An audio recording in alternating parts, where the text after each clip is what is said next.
Esses dias me deram uma dica de fazer os fechamentos do mês. Então, todo final de mês a gente vai fazer isso aqui. O que significa isso, Felipe? Que é o balanço do mês. Quantos filmes eu assisti, que filmes eu assisti, quais filmes eu recomendo. É mais ou menos isso. Mas mais especificamente o que a gente vai fazer é quais os filmes que eu assisti esse mês pela primeira vez e que vale a pena ser assistido. São indicações pra vocês dos filmes que eu assisti pela primeira vez nesse mês. Então vamos? Olha só. No mês de agosto, eu assisti no total 49 filmes. Que é isso, Felipe? Você não tem vida, não? Sim, foram 49 filmes, mas vale dizer que muitos desses filmes são filmes em curta-metragem. Tá? Por que? Está querendo aumentar o número de vídeos na Letterboxd? Não. Nesse mês de agosto, eu estava fazendo uma maratona de cinema marginal, porque é a segunda aula do mês de setembro do Introdução ao Cinema. E aí eu assisti muitos filmes marginais do cinema marginal brasileiro e curtas-metragens do cinema marginal brasileiro. Além disso, assisti também muitas curtas-metragens de terror, justamente por ser a aula que vai acontecer no mês de outubro aqui no canal. Aulas só sobre filmes de terror. Então vamos lá. São 49 filmes que eu assisti no mês de agosto. Esses são os filmes. Vou passar aqui rapidamente por eles, não quero que vocês... Você já conhece a Filmica, a nossa parceira aqui no canal. Por lá, você encontra um catálogo diverso com muitos filmes que eu já indico aqui pra vocês. Recentemente, por exemplo, foi adicionado por lá Kiri, do Kiyoshi Kurosawa, e Onibaba, do Kaneto Shindo, um dos grandes representantes da novela vague japonesa. Além de um catálogo bastante diverso com filmes da Chantal Akerman, Hong Sang-soo, novela vague tcheca e muito mais. O que talvez você não saiba é que a Filmica está com uma promoção maravilhosa. Usando o cupom LEÃO20, você ganha 20% de desconto no passe anual da Filmica, saindo por R$ 96. Sério, em que serviço streaming você tem um acesso anual a essa plataforma maravilhosa como a da Filmica por apenas R$ 96? E caso você queira assinar via Pix, a Filmica também está com uma promoção de R$ 100 no passe anual. Mas corre, que é por tempo limitado. A Filmica está disponível nas mais diversas plataformas e agora também nas TVs LG, além de Samsung, modelos 2020 até 2024. Então acesse o link na descrição desse vídeo e faça parte. Não quero especificar os maus filmes ou qualquer coisa desse tipo. Só para vocês terem mais uma ideia. E eu vou dar ênfase a alguns desses filmes aqui com vocês. Isso aí, eu iniciei o mês de agosto com The Flash. E The Flash era pra mim aquele filme que quando eu comecei... Quando o filme foi lançado e eu não assisti na época... Porque assim, existem os filmes que têm a sua janela de exibição, né? E quando eu falo janela de exibição, não tô nem falando da janela entre o cinema e a nossa casa, não. Tô falando da janela de exibição da nossa exibição mesmo, do quanto que a gente vai ser espectador daquele filme. Que é o seguinte, se a gente não assiste esse filme na época do seu lançamento, a gente nunca assiste nunca mais. Tem alguns filmes que são assim, vocês sabem. Se você não assistiu o filme no seu hype, no momento que esse filme foi lançado, você nunca vai assistir mais esse filme. E The Flash, pra mim, era esse filme. Só que ficou permeando na minha cabeça, eu não sei porquê, a parada dos efeitos especiais de Flash. E olha, eu sou uma pessoa que estudo cinema sob uma via crítica e, portanto, entender a perspectiva da precarização do trabalho numa dinâmica da divisão internacional do trabalho, né? Essa questão de botar os caras pra fazer lá no outro lado do mundo, uma parada que é aqui, enfim, precarizar o trabalho e tirar as condições da organização do trabalho. E The Flash foi um filme que polemizou muito por isso. Por ser um filme que tem os efeitos especiais bem escrotos que dão indícios a uma precarização do trabalho. Muito se disse que The Flash tinha consigo uma questão de ter sido uma escolha estilística, esses efeitos especiais bem escrotos. E eu até acho que o diretor, ele entendendo que ele não conseguiria ter os melhores efeitos especiais por conta da precarização do trabalho, tentou fazer disso uma escolha de estilo. Até entendo isso. Mas o filme é uma merda. Assim, eu acho que até tem coisas ali no filme, Mas o filme é muito mal filmado. Muito mal filmado. Muito mal filmado. Dito isso, vamos para as coisas boas, né? Vamos para as coisas boas desse mês. E a primeira coisa boa que eu vou indicar para vocês é esse filminho aqui. The Revolution in Toyland. Que é uma animação tchecoslovaca. Que eu assisti na Filmica. E você pode assinar a Filmica usando o meu cupom LEÃO20 para ter 20% de desconto na assinatura da Filmica. Então assina a Filmica com 20% de desconto e você vai ter acesso à Filmica por apenas R$ 96 no passe anual.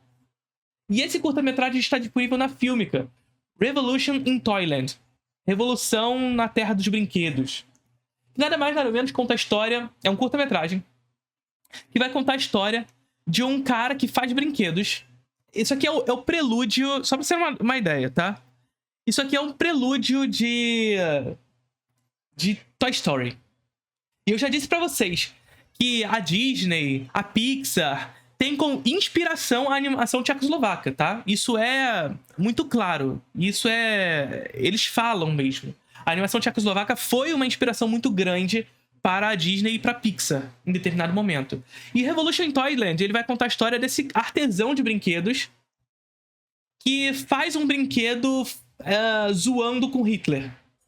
Tá? Isso aqui é 1947, imediato pós Segunda Guerra Mundial. A Tchecoslováquia foi um país invadido pela Alemanha nazista. Então esse é um tema muito caro para eles. E ele faz um brinquedo zoando com Hitler. O policial da SS vê, pelos relances, assim, pelas sombras da casa, esse brinquedo, e ele invade a casa. E o dono do brinquedo consegue fugir. O cara que faz os brinquedos foge daquele lugar. E o policial, quando entra, ele começa a investigar o lugar, começa a ver um monte de brinquedo, e os brinquedos ganham vida e começam a lutar contra o policial da SS. E é isso. É uma revolução dos brinquedos contra o nazismo. Lindo! Muito bom! Muito bom! Então tá aí a indicação, primeiro curta-metragem tchecoslovaco. O segundo filme que eu tenho que indicar pra vocês, que foi uma boa surpresa também nesse mês pra mim, disponível na Netflix, Propriedade, filme brasileiro de terror. E esse filme ele vai contar a história de um casal pequeno burguês que... Não diria pequeno burguês, mas ele não é, tipo, bilionário. Não é um casal bilionário, isso que eu quero dizer. Mas é um casal que detém terras. Uma propriedade, portanto. Em determinado momento, em razão de um trauma que a moça tem, eles vão pra essa fazenda pra tentar descansar. Só que acontece coisas nessa fazenda que os trabalhadores dela vão ser demitidos, porque a fazenda vai ser vendida. E os trabalhadores eles teriam que sair dessa fazenda. Trabalhadores esses que viviam ali e que tinham daquela fazenda o seu lugar de morada, de trabalho e de subsistência. Os trabalhadores putos com aquilo ali começam a se revoltar naquele lugar. E aí o filme vira um filme de terror de perseguição, mas ao mesmo tempo de escapatória, digamos assim, dessa personagem que fica presa dentro do carro. Filmaço. Filmaço. Propriedade.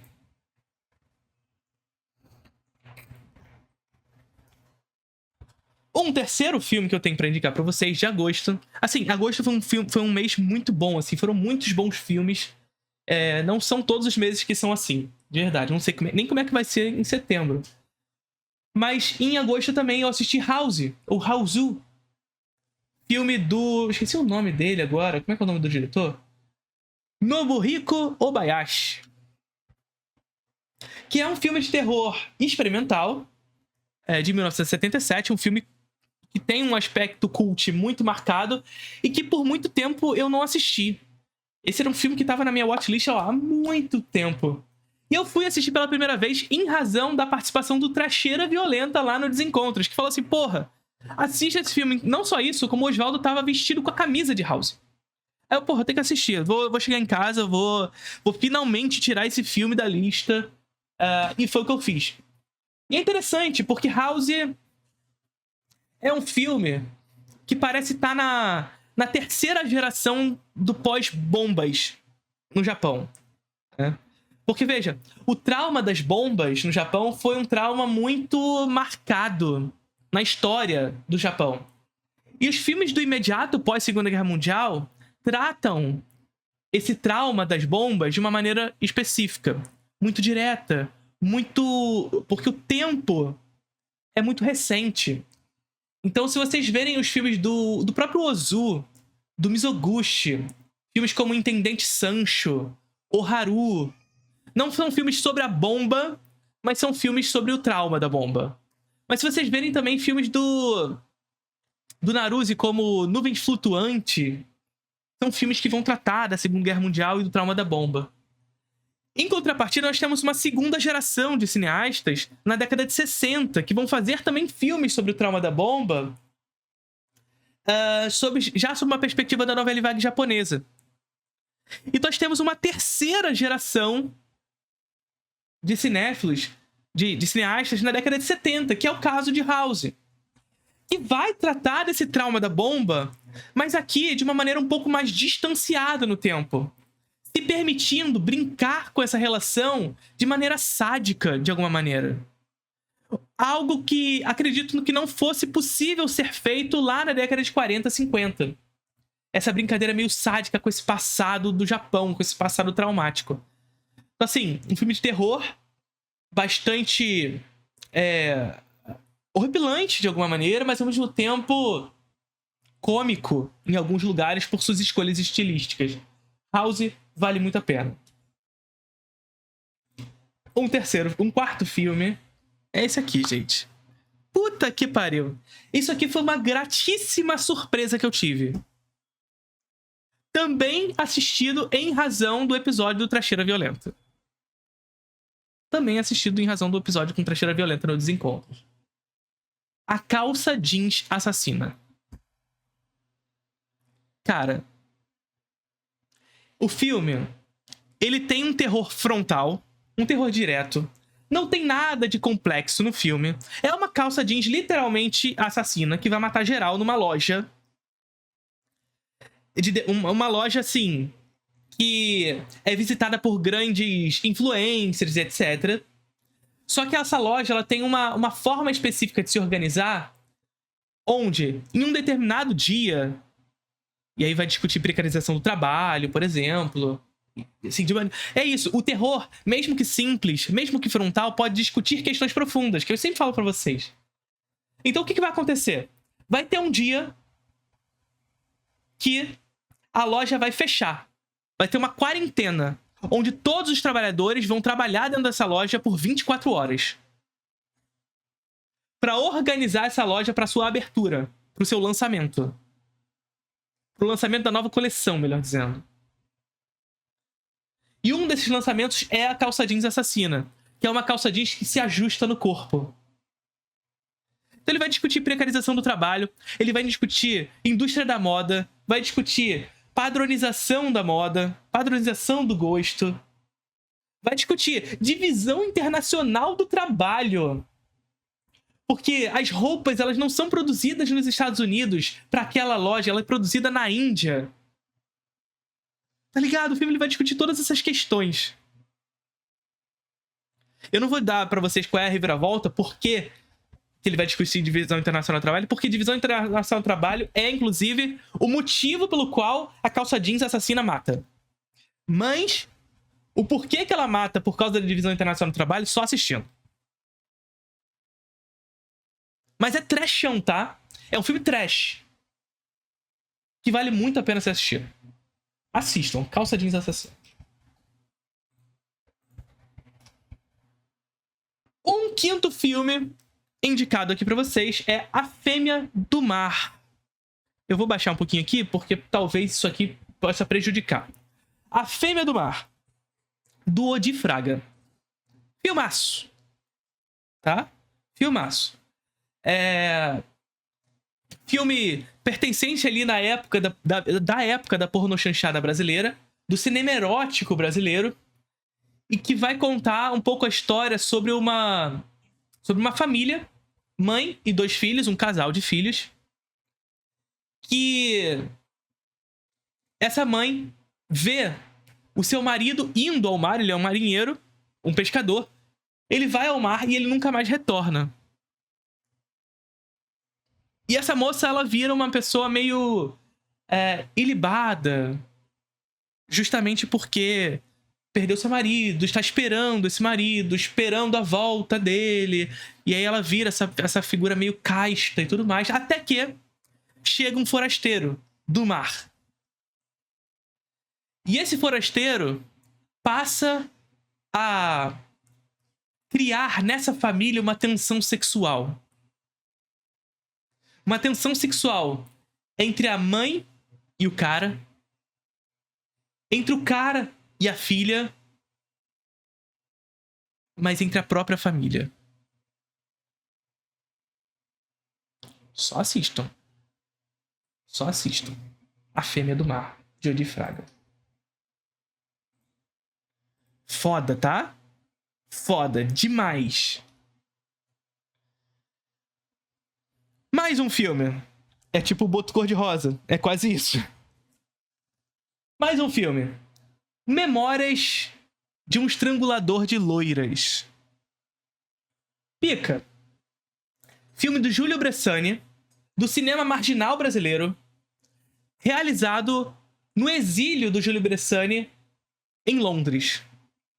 É preciso ser lembrado que em 1971 a gente está falando dos anos duros da ditadura militar brasileira e muitos realizadores brasileiros foram exilados, inclusive Júlio Bressani e Rogério Sganzerla, autores do cinema marginal brasileiro. Júlio Bressani, no exílio em Londres, fez Memórias de um Estrangulador de Loiras, que é um filme que vai discutir justamente colonialismo. Então ele vai pegar essa estética da repetição, essa estética do sujo, do esgoto, que o cinema marginal gosta de trazer, e vai comentar o colonialismo, repetindo sequencialmente a morte de loiras londrinas. E o filme vai ser isso. Vai ter aula no Introdução ao Cinema sobre cinema marginal agora em setembro. Segunda aula segunda aula do Introdução ao Cinema de setembro é sobre cinema marginal. Não perde, que o mês de setembro tá maravilhoso. E Memórias de uma Loira, um bom exemplo do cinema marginal. Mais um do cinema marginal, Bang Bang, filmaço do André Tonati. E aqui, o filme é uma arqueologia do conhecimento, como eu escrevi aqui na reviewzinha. É uma arqueologia do conhecimento. O filme, ele pega os gêneros popularescos realizados, sobretudo nos Estados Unidos, e vira de cabeça para baixo. Mas também gêneros popularescos brasileiros, como as chanchadas. Então ele vai estar fazendo chanchada, ele vai estar fazendo faroeste, ele vai estar fazendo gangster, ele vai estar fazendo tudo isso, de alguma forma, e trazendo isso sob uma estética do terceiro mundo. Nosso personagem central aqui, ele tem consigo justamente esse terceiro mundismo muito carregado. A gente precisa lembrar que o cinema marginal é um movimento muito marcado pela presença do Brasil enquanto periferia global do capitalismo, como terceiro mundo na esfera global do capitalismo, mas mais do que isso, num mundo dividido entre bloco ocidental e bloco oriental, bloco capitalista e bloco socialista. E o Brasil sendo o terceiro mundo disso, a periferia, a margem do mundo. E Bang Bang, ele vai absorver muito bem tudo isso. Bang Bang, maravilhoso. O Profeta da Fome, do Maurício Capovilla, que é mais um filme que pode ser entendido como um cinema marginal, que é representado pelo José Mojica Marins, famoso José Mojica Marins, que daria vida para o personagem Zé do Caixão. E ele vai contar a história justamente de um artista de circo, vivido pelo José Mojica Marins, que precisa ir em uma jornada, porque o circo acaba. O circo pega fogo e tudo mais. E ele vai numa jornada.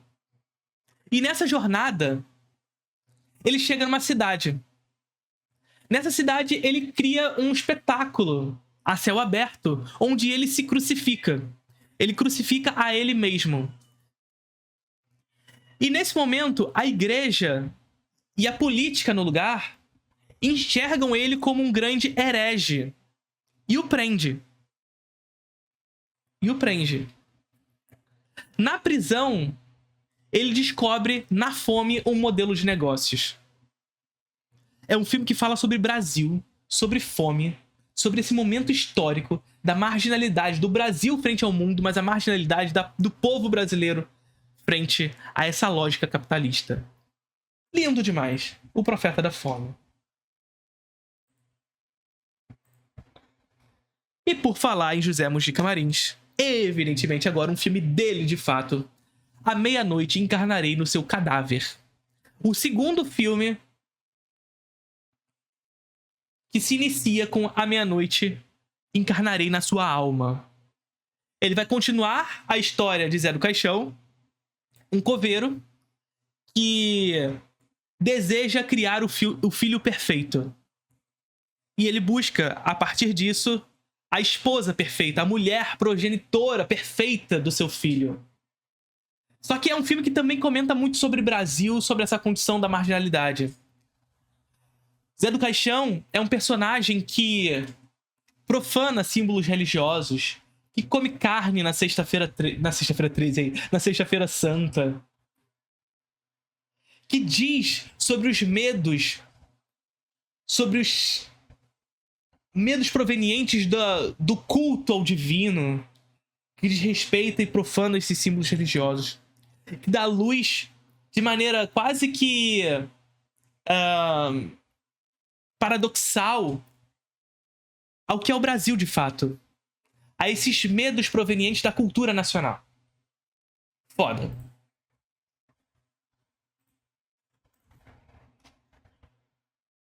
Cidade Oculta, Hidden City, foi uma gratíssima surpresa desse filme aqui dirigido pelo Chico Botelho, que é uma espécie de filme marginal, ao mesmo tempo psicodélico, ao mesmo tempo cyberpunk, ao mesmo tempo meio Blade Runner, mas tudo isso do submundo. Tá ligado?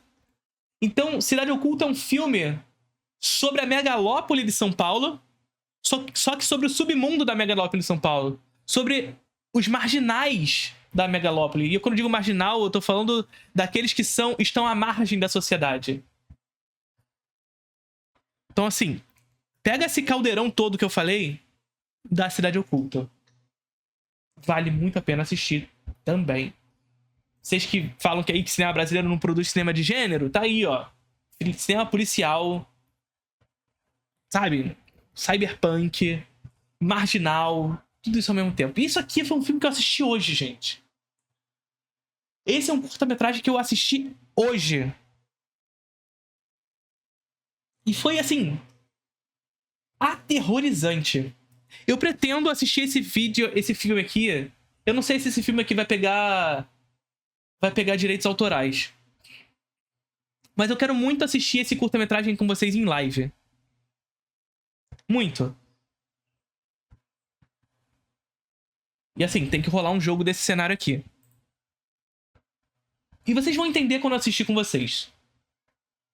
Assistam hoje de noite, de madrugada, esse filme aqui. Tá no YouTube. Só assiste. Só faz isso. Só assiste. Tá no canal do criador. Perfeito. Tá lá. Mas depois eu quero assistir com vocês aqui. Porque eu quero conversar sobre esse filme com vocês. Filmezinho de terror em curta-metragem. Vale super a pena. Eu não quero falar muito mais do que isso, porque eu quero fazer um vídeo só sobre ele. E é isso. Esse é o balanço geral de agosto. Quero fazer esse vídeo aqui mais vezes agora. Então, assim, vou trazer de outros meses aqui pra conversar com vocês. Não são críticas sobre o filme, são só indicações sobre ele com alguns comentários. Agosto fechado.